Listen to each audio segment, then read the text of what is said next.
ಹುಬ್ಳಿಯಲ್ಲಿ ದೊಡ್ಡ ಒಂದು ಅಮಾನ್ಯ ಘಟನೆ ಆಗಿದೆ. 5 ವರ್ಷದ ಮಗುವನ್ನು ಒಂದು ಅತ್ಯಾಚಾರ ಮಾಡಿ ಕೊಲೆ ಮಾಡಿದಂತಹ ಮಾಹಿತಿ ಇದೆ. ಅದು ತೀವ್ರವಾಗಿ ಖಂಡಿಸ್ತೇನೆ. ಈಗಾಗಲೇ ನಮ್ಮ ಪೊಲೀಸ್ ಅಧಿಕಾರಿಗಳು ಅವರಿಗಾಗಲೇ ಅಲ್ಲಿ ವಿಸಿಟ್ ಮಾಡಿ ತನಿಖೆ ಕೂಡ ಮಾಡ್ತಾಯಿದ್ದಾರೆ. ಅವ್ರನ್ನ ಕೂಡ ಹಿಡಿದಿರೋ ಅಂತ ಮಾಹಿತಿ ಇದೆ.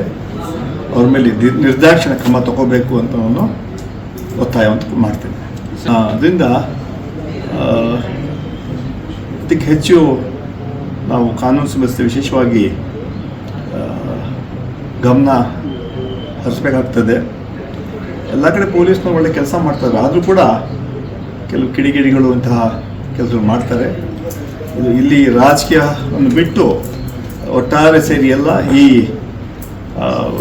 ಕಿಡಿಗೇಡಿಯನ್ನು ಹಾಗೂ ಇಂತಹ ಘಟನೆಗಳು ಆಗದೇ ರೀತಿಯಲ್ಲಿ ನಾವೆಲ್ಲ ಸರಿ ಮಾಡಬೇಕು. ಅದಕ್ಕೆ ನಮ್ಮ ಸರ್ಕಾರ ಬದ್ಧವಾಗಿದೆ. ಈಗಾಗಲೇ ಹೋಮ್ ಮಿನಿಸ್ಟರ್ ಕೂಡ ಸ್ಟೇಟ್ಮೆಂಟ್ ಕೂಡ ಮಾಡಿದ್ದಾರೆ. ಯಾರು ತಪ್ಪು ಮಾಡೋದು ಕೂಡ ಅವರು ಶಿಕ್ಷೆ ಕೊಡ್ತೀವಿ ಅಂತ ಮಾತನ್ನು ಕೂಡ ಹೇಳಿದ್ದಾರೆ. ಅದರಿಂದ ಈ ಘಟನೆ ತೀವ್ರವಾಗಿ ಖಂಡಿಸ್ತಾ ಅಧಿಕಾರಿಗಳು ಈಗಾಗಲೇ ಇದ್ರ ಬಗ್ಗೆ ಹೆಚ್ಚು ಮಾಹಿತಿ ತಗೊಂಡು ನಿರ್ದಾಕ್ಷಿಣ್ಯವಾದ ಮೇಲೆ ಕ್ರಮ ತಗೋಬೇಕಂತ ಒತ್ತಾಯ ಮಾಡ್ತೇವೆ.